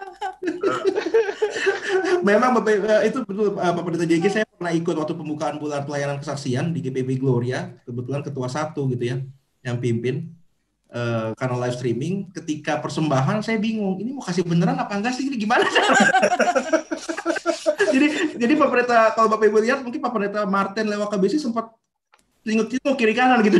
Jadi mau bagaimana, akhirnya ada yang maju ke depan kasih ke kotak kantong persembahan yang ada gitu kan. Ya sudah, mau kita maju juga semuanya. Gak gampang Bapak Ibu adaptasi. Kita ini kan udah biasa khotbah lihat kiri, lihat kanan, tangan ke kiri, tangan ke kanan begitu. Pas khotbah streaming ini kan muka kita harus lurus aja terus. Karena kita nggak biasa, tiba-tiba udah di kameranya sudah close up ke kita. Kita garuk hidung aja, tiba-tiba kita lihat rekamannya, aduh tadi gue jangan begini nih, kenapa gue begini?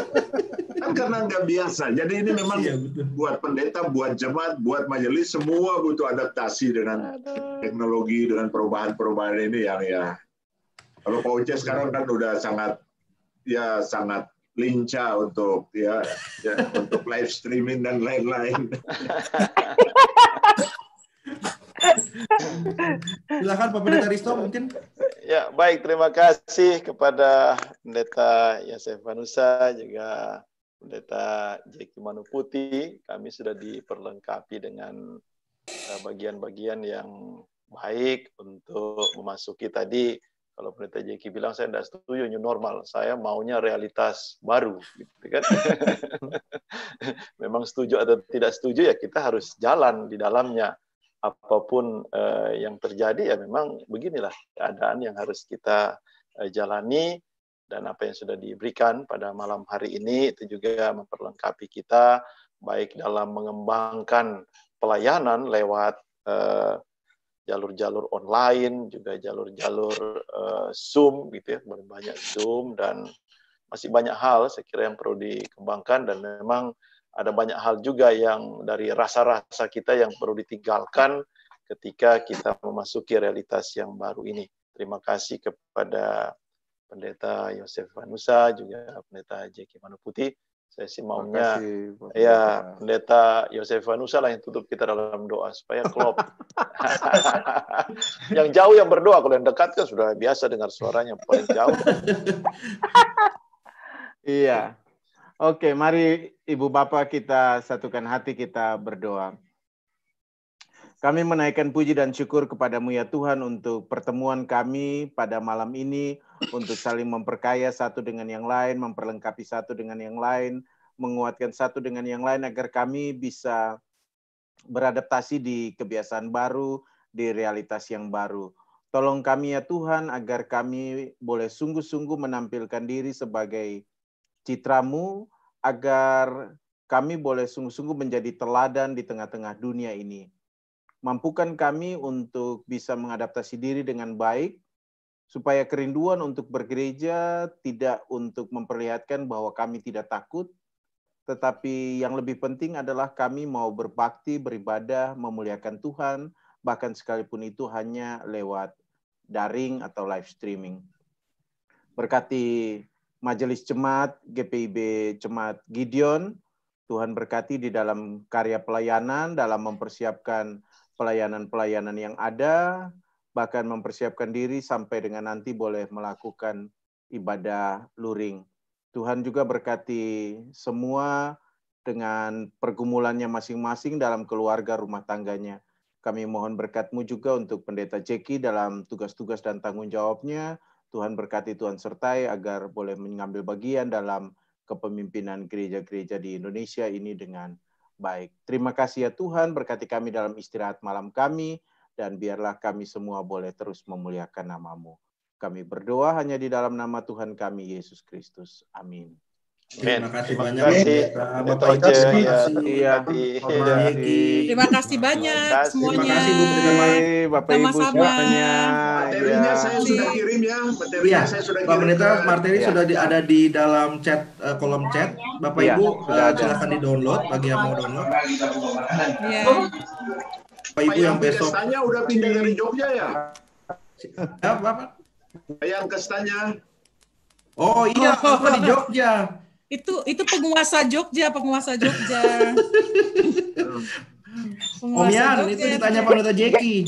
Jangan begitu Pak Jeki. Jangan begitu Pak Jeki. Dan Ibu Megi. Penguasa Jogja mesti buka video dulu. Oh, jangan begitu.